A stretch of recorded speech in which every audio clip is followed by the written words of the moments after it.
라이언 성형외과 원장 최상문입니다. 이번 시간에는 최근 논문을 리뷰하는 시간을 갖도록 하겠습니다. 2025년 11월에 ASJ 논문에 발표된 논문이고, 모티바 보형물에 대한 5년치 백업 데이터에 대한 발표 논문입니다. 패트리샤 맥과이어 선생님하고 캐롤라인 글리스만 선생님이라고 해서 보형물 관한 굉장히 많은 연구도 하시고, 모티바 보형물뿐만 아니라 보형물 관련된 면역세포, 면역질환에 대한 논문 연구들도 많이 하고 계시는 이제 두 저자분입니다. 이분들이 FDA와 같이 공동으로 연구를 시작해서 이번 11월 달에 결과가 5년치 데이터가 나왔습니다. 이 환자분 그룹은 560명이었고 첫 수술 케이스는 451명이었으며 재수술 케이스는 109명이었습니다. 이거는 선별적 집단입니다. 처음부터 당신은 이 연구에 데이터가 활용될 예정이니까 계속 추적 검사를 오세요 해가지고 처음부터 데이터를 수집하기 때문에 좀 더 신뢰도가 있는 연구입니다. 그래서 560명의 환자 추적을 했다는데 5년 동안 87.8%, 보통 임상 시험에서 5년 추적률이 70%만 넘어도 굉장히 신뢰도가 있다고 하는데, 이 논문은 거의 90%에 좀 가까운 수치이기 때문에 굉장히 신뢰도가 높습니다. 그리고 560명 중에 218명은 추적 검사 중간에 MRI 검사도 시행을 했기 때문에 단순히 이제 겉으로 봐서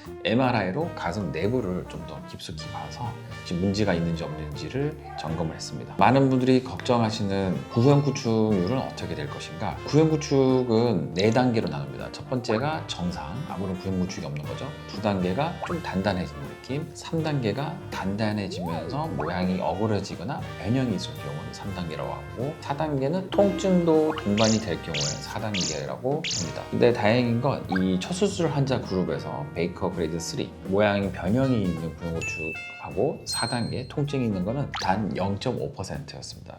451명 중에서 2명이 그레이드 3하고 4의 구형구축이었고, 이전에 이제 논문들을 리뷰를 해보면 다른 타 회사 보형물 같은 경우에는 적게는 8%, 많으면 15%까지 구형구축을 보여줬기 때문에 거기에 비해서 0.5%면 굉장히 좀 낮은 수치에 속합니다. 이런 원인 중에 하나는 보형물 표면이 4마이크로미터의 작은 입자가 코팅이 되어 있어서 외부 물질들 아니면 몸에 있는 섬유세포들이 이렇게 달라붙는 게 상대적으로 적어서 구형구축이 낮은 걸로 연구 발표가 되어 있습니다. 두 번째는 이제 파열률에 대한 발표인데, MRI로 확인한 파열률은 0.6%였습니다. 5년 동안에 0.6%이기 때문에 높진 않고, 저희 병원에서 갖고 있는 데이터 상으로는 저희가 이제 7년 동안에 2,512명을 대상으로 했을 때 파열이 1명 정도 나왔습니다. 그래서 상대적으로 좀 파열률이 굉장히 낮은 편입니다. 그리고 이제 EIA, AACL, 역행성 대세포 림프종에 대해서는 발생이 0건입니다. 이 질병은 이제 텍스처 타입, 알맹이가 큰 보형물에 대해서 많이 알려져 있는 질병이고, 또 최근에 이슈되었던 BIS-CC 한평세포암도 한 건도 없었습니다. 많은 분들이 이제 가슴 수술하면서 자가면역 질환에 대한 걱정을 최근에 또 하고 계시는데, 지난 5년 동안 환자 그룹에서 자가면역 질환을 진단받으신 분은 한 케이스였는데, 하시모토 갑상선염이라고 해서 그 갑상선이 자극이 되는 자가면역 질환이 있었습니다. 기타 류마티스 관절염이나 루푸스는 없었습니다. 재수술 환자에서는 그러면 재수술률은 몇 %일까요? 브레스트 Q라는 설문조사를 시행했고, 그건 이제 5점 적촉도로 측정이 됩니다. 처음으로 수술했던 환자분들은 8.8%였습니다. 10명 중에 한 분은 사이즈 변경이었습니다. 이게 전체 그 재수술에서 10%를 차지했고,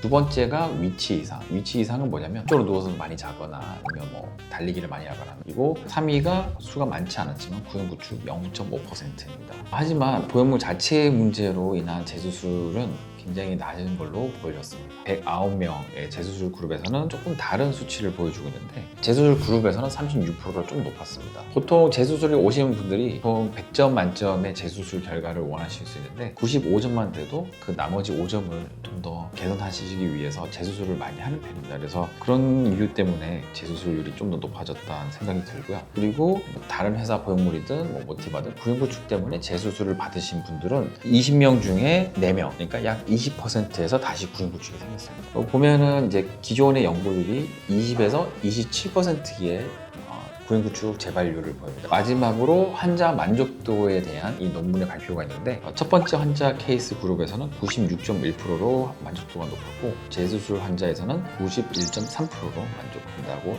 만족을 했습니다. 여기서 좀 독특한 건 의사 만족도는 좀 더 높습니다. 58.7%. 환자분보다 의사들이 더 만족을 하는 보험입니다.